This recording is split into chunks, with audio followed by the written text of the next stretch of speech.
नमस्कार, मैं हिमांशु मिश्रा और आप देख रहे हैं द इनसाइड स्टोरी। तो गुजरात से लेकर उत्तर प्रदेश तक क्षत्रिय समाज के अंदर नाराजगी है।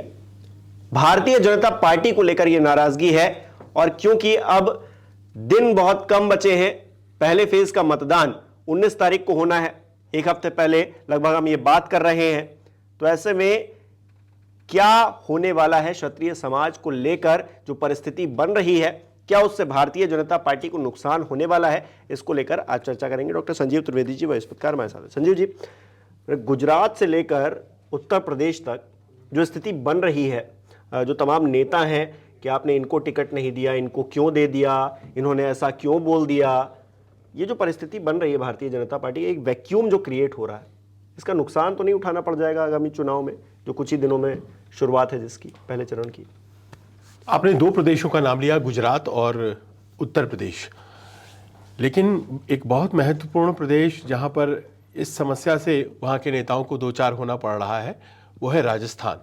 और राजस्थान में ख़ास तौर पर बाड़मेर जैसलमेर का जो महत्वपूर्ण लोकसभा क्षेत्र है, और वहाँ प्रचार के लिए 12 अप्रैल को प्रधानमंत्री को जाना पड़ रहा है। प्रधानमंत्री की सभा लगाई गई है और बात की शुरुआत मुझे लगता है इसी बात से करनी चाहिए कि आखिरकार बाड़मेर, जो कि कहा जाता है कि पश्चिमी राजस्थान के एकदम सुदूर में है और बहुत पॉलिटिकल एक्टिविटी के लिए कभी नहीं जाना जाता है, तो वहाँ क्या ज़रूरत आन पड़ी।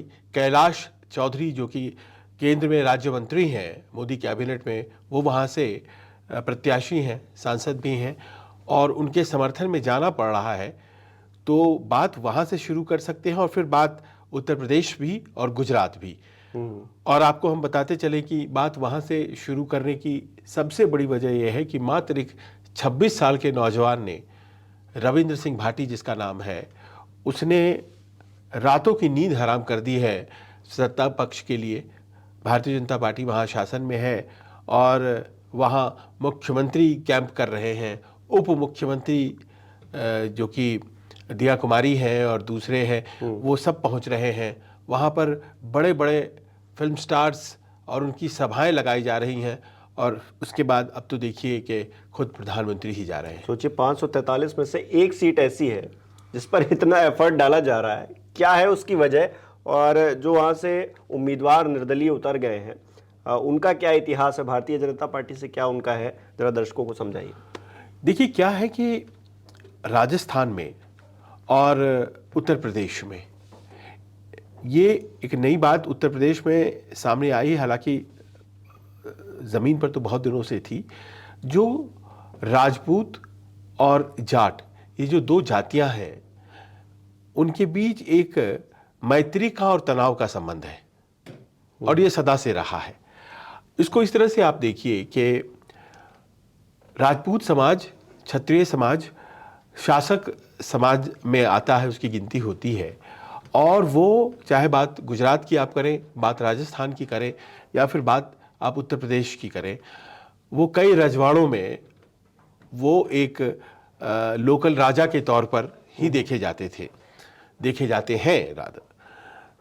तो अब क्या हुआ है कि जो धीरे धीरे अगर आप सामाजिक राजनीतिक दृष्टि से देखें चीज़ों को, तो आप पाएंगे कि जो पावर है क्षत्रिय समाज से निकलकर अब समाज के दूसरे वर्गों में जब जाने लगा है, तो उसको अपने सम्मान से जोड़ा है, और सम्मान से जोड़ करके क्षत्रिय समाज ने इस बार एक तरह से लगता है कि अपनी बात खड़े होकर कहने की ठानी है।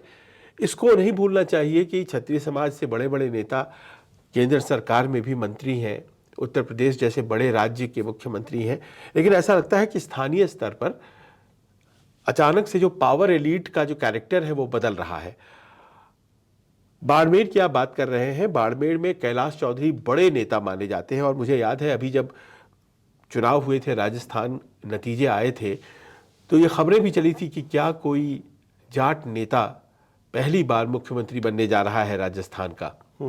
मुख्यमंत्री के तौर पर भी उनका नाम चला था, लेकिन आज उन्हीं की सीट फंसी हुई नजर आ रही है बाड़मेर जैसलमेर में, और उसके पीछे एक 26 साल का नौजवान है रविंद्र सिंह भाटी।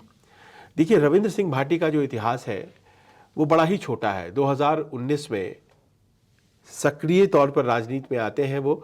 वैसे वो अखिल भारतीय विद्यार्थी परिषद के सदस्य हैं, भारतीय जनता पार्टी की जो छात्र इकाई है आरएसएस की, तो उसके वो सदस्य हैं। उन्होंने टिकट मांगा कि मैं छात्र संघ का चुनाव लड़ूंगा, उन्हें टिकट नहीं दिया गया, तो वो इंडिपेंडेंट लड़ गए। और उनकी शख्सियत में वो काबिलियत थी, वो अट्रैक्शन था।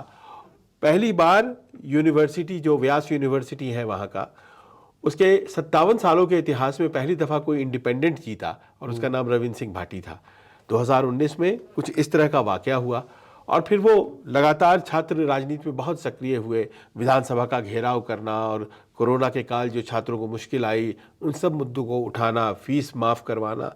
और फिर 2023 के चुनाव आए और 2023 के चुनाव में रविंद्र सिंह भाटी ने टिकट मांग दिया विधानसभा का।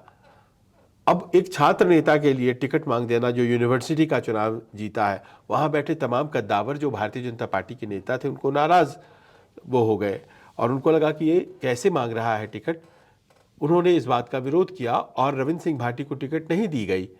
रविंद्र सिंह भाटी पॉपुलर थे लेकिन टिकट नहीं दी गई और किसी ऐसे व्यक्ति को दी गई जो पुराने नेता थे। आप यकीन नहीं मानेंगे, जमानत जब्त हो गई उनकी। जिनको टिकट दिया गया बीजेपी की तरफ से, वो एक क्षेत्र था बाड़मेर में, शिव से वो खड़े हुए और शिव से टिकट मांग रहे थे। शिव में जमानत जब्त हो गई जो आधिकारिक उम्मीदवार बीजेपी के थे और वहां से रविंद्र सिंह भाटी जीत गए। पॉपुलैरिटी और चरम पर।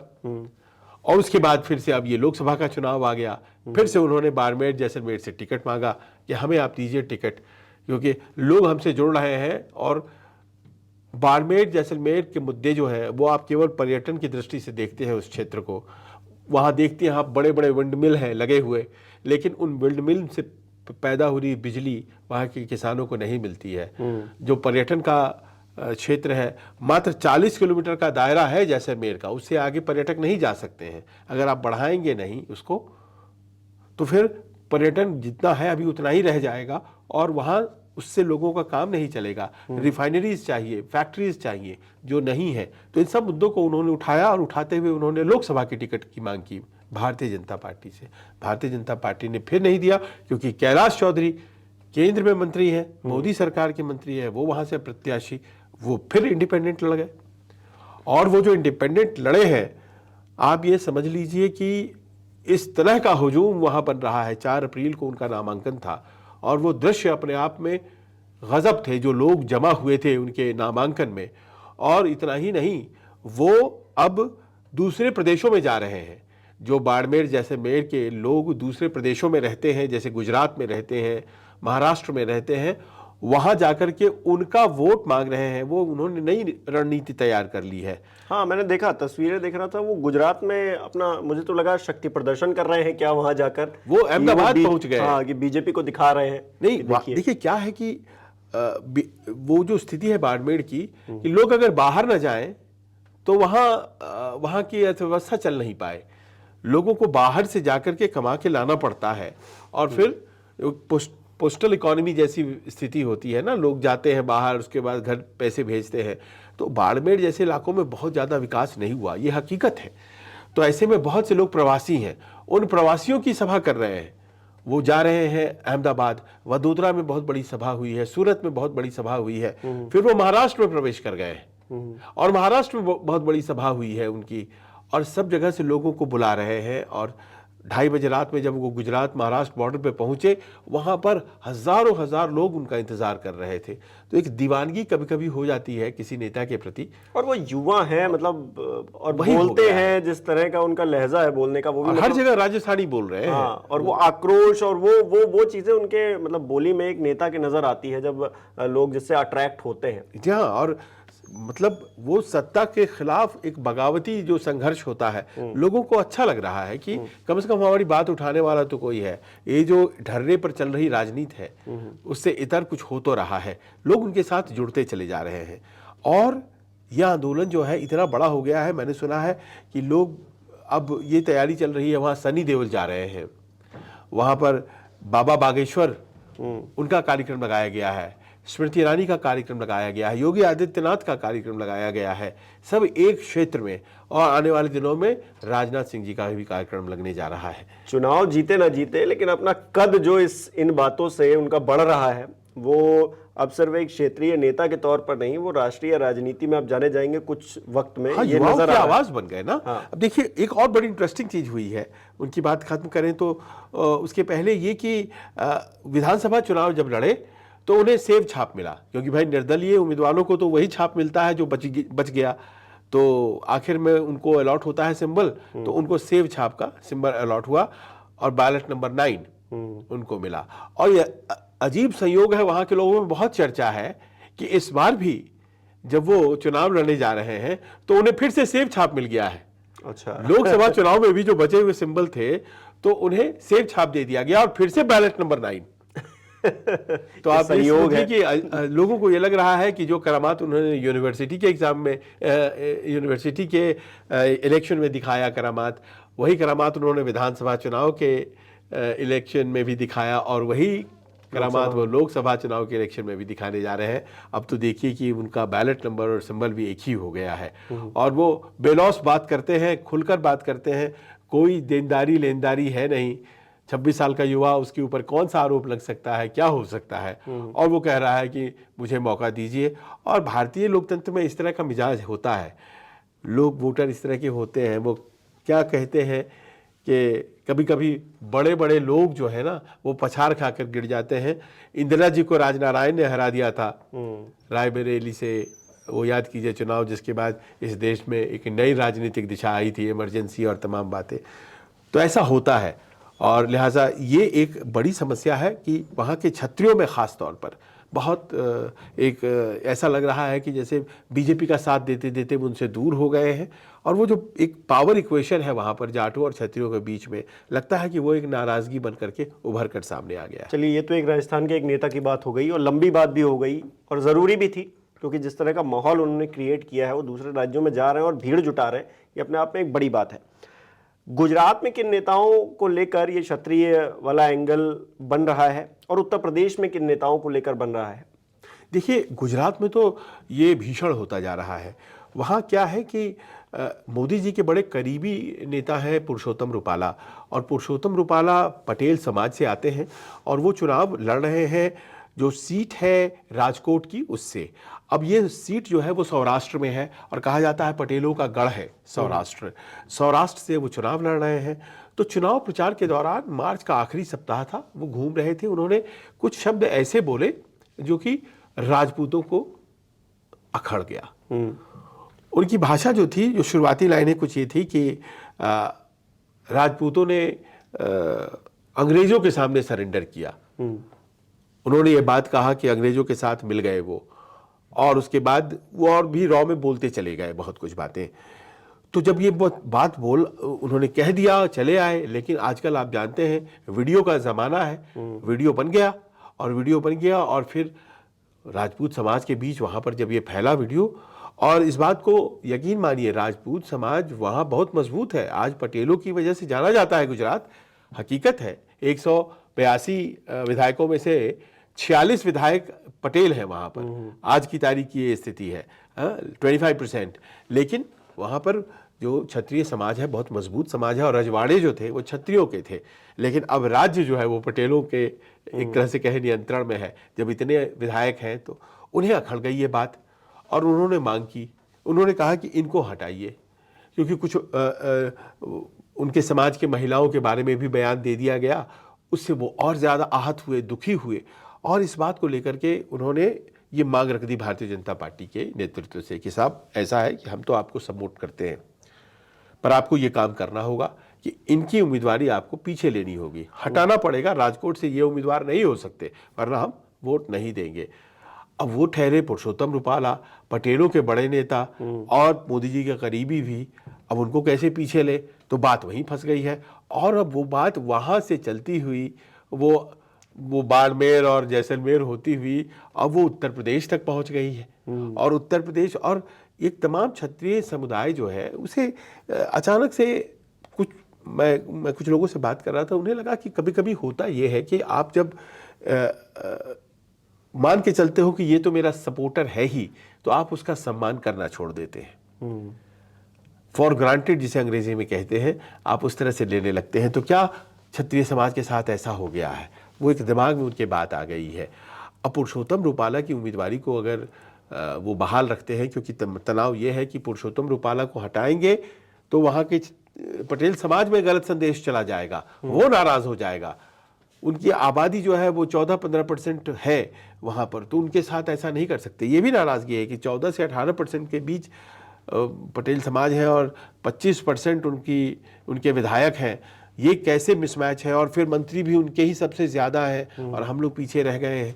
तो ये सब शिकायतें पहले से तो थी, लेकिन इस बयान विशेष ने वो एकदम माहौल गर्मा दिया है। और मैं सुन रहा था कि वो जो नाराज़गी वहाँ व्यक्त की जा रही है, वो नाराज़गी की धमक यहाँ पश्चिमी उत्तर प्रदेश में भी सुनाई पड़ रही है। पश्चिमी उत्तर प्रदेश में एक नया यूँ कहें कि एपिसोड घट गया है। हमेशा से इस बात को हम लोग जानते थे कि संजीव बालियान जो कि मुजफ्फरनगर सांसद हैं, और उन्होंने पिछली दफ़ा चौधरी अजीत सिंह को हराया था। चौधरी अजीत सिंह आप जानते हैं कि वो चौधरी चरण सिंह के पोते और इतने बड़े बेटे, माफ़ करें, और आजकल चौधरी जयंत उनके पोते वो घूम भी रहे हैं। चौधरी अजीत सिंह जैसी शख्सियत को मुजफ्फरनगर से हरा दिया संजीव बालियान ने। बागपत से भी हार मिली थी, लेकिन ज़्यादा चर्चा मुजफ्फरनगर से हुई थी 2019 में कि चौधरी अजीत सिंह कैसे हार गए, वो भी एक नए नेता से। अब क्या है कि मुजफ्फरनगर में आप जानते हैं ये पूरा क्षेत्र जो है खाप राजनीति में आता है, तो उनकी होती है, जाटों की वो खाप होती है। राजपूतों में एक 24 गांव जिसमें कि मुजफ्फरनगर में एक चौबीसी है, ठाकुर चौबीसी, और उसमें करीब करीब 1 से 1.5 लाख के आसपास वोट हैं इसके बीच में कहीं पर।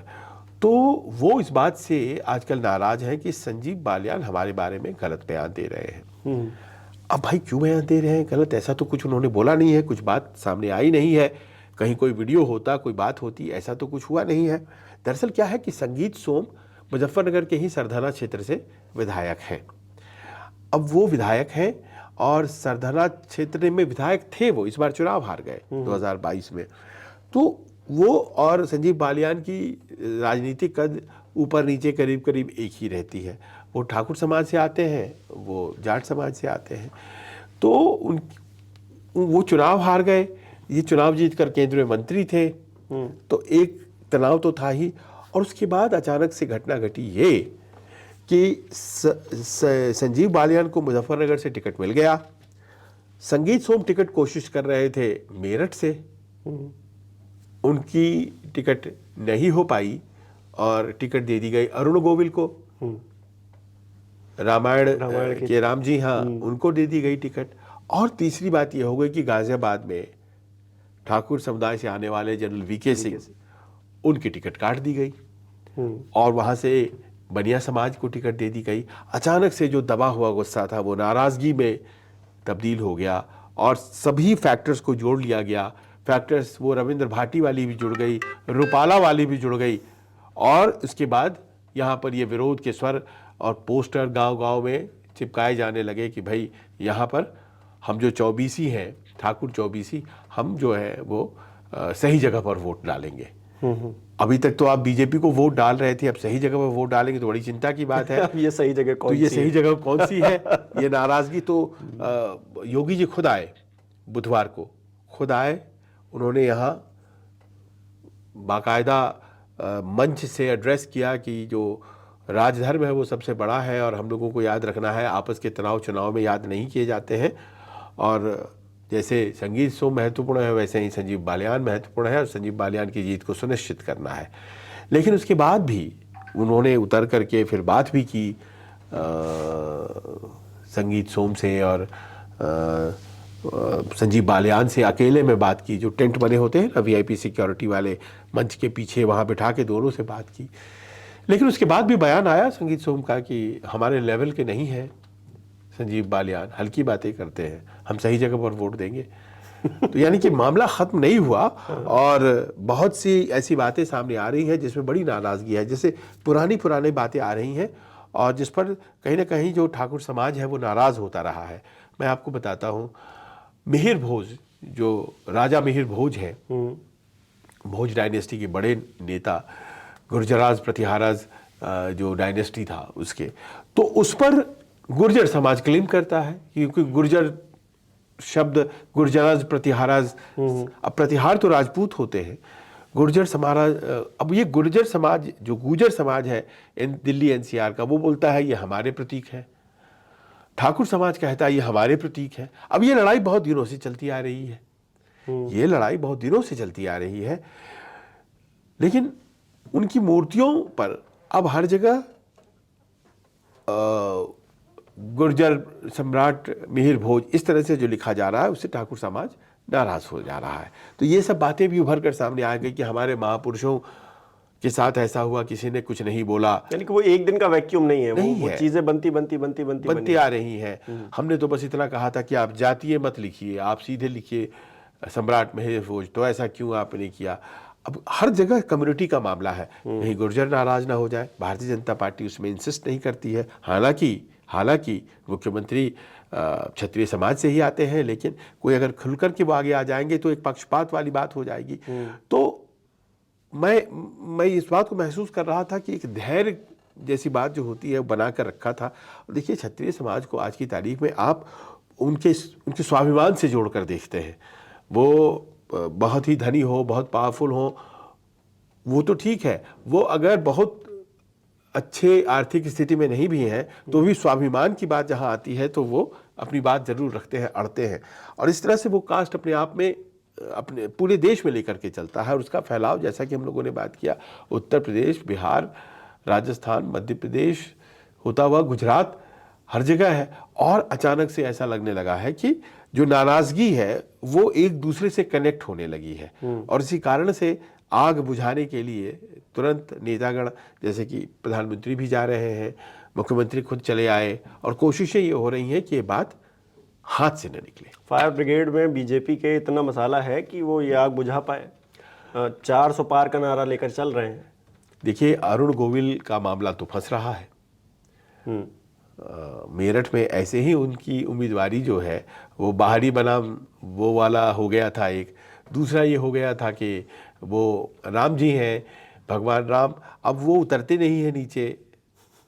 वहाँ के लोग हमें बता रहे थे कि वो अपनी गाड़ी से वो उतर नहीं पाते हैं।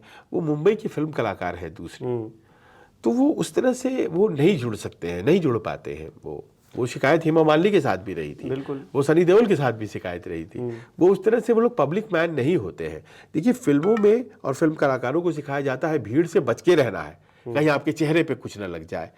चेहरा ही तो उनका सब कुछ होता है, तो भीड़ से उनको बचा करके रखा जाता है। यहाँ पर भीड़ में घुसना होता है। आपने देखा नहीं, बांसुरी स्वराज की आंख में चोट लग गया, माला पहनाते हैं। तो यहाँ तो वो अपने आप को बचाते हैं। ये जनता चुनाव के दौरान बर्दाश्त नहीं कर पाती है। और दूसरी बात अब ये सामने आ गई है, उसी मेरठ में एक ऐसा विवाद सामने आ गया है जिसमें अरुण गोविल जी का कुछ लेना देना नहीं है, लेकिन नुकसान उन्हें ही झेलना पड़ जा सकता है, क्योंकि इस सीट पर तो कम से कम दावेदारी क्षत्रिय समाज अपना मान रहा था। ऐसे में जबकि गाजियाबाद की सीट उन्हें नहीं मिली थी, काट दी गई थी, तो बगल की सीट है मेरठ, तो आप इस पे हमें दे देते और हम संतुष्ट हो जाते, लेकिन आपने हमें वहाँ से भी नहीं दिया। आपने सहारनपुर दे दिया ब्राह्मण को, आपने वहाँ बनिया को दिया, हम क्या बंधुआ मजदूर हैं। इस तरह की लाइनें जो है वो आ रही है, और ये जो है अपने आप में परेशानी का सबब एक भारतीय जनता पार्टी के लिए बना है। और सबसे बड़ी बात क्या होती है हिमांशु, कि जब कोई इमोशनल कॉर्ड जैसा मुद्दा उभार दे, कोई राष्ट्रीय मुद्दा सामने आ जाता है ना, तो ये सब मामले दब जाते हैं। पुलवामा जैसे 2019 में था, तो उस वक्त सारी आपसी रंजिशें भूल जाती हैं और वोट दिया जाता है।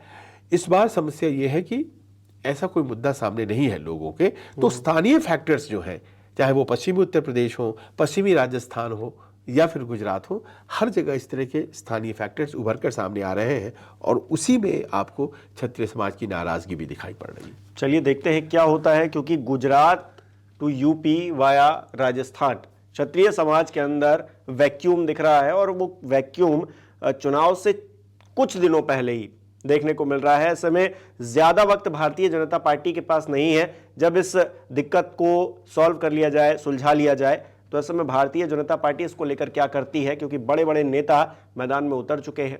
क्या वो इसका कोई सॉल्यूशन निकाल पाती है या फिर कुछ नेताओं को नाराज करती है, उनका टिकट इधर से उधर करती है, देखना दिलचस्प रहेगा। आपको क्या लग रहा है इस पूरे मुद्दे पर, हमें कमेंट करके बताइए। बहुत बहुत शुक्रिया।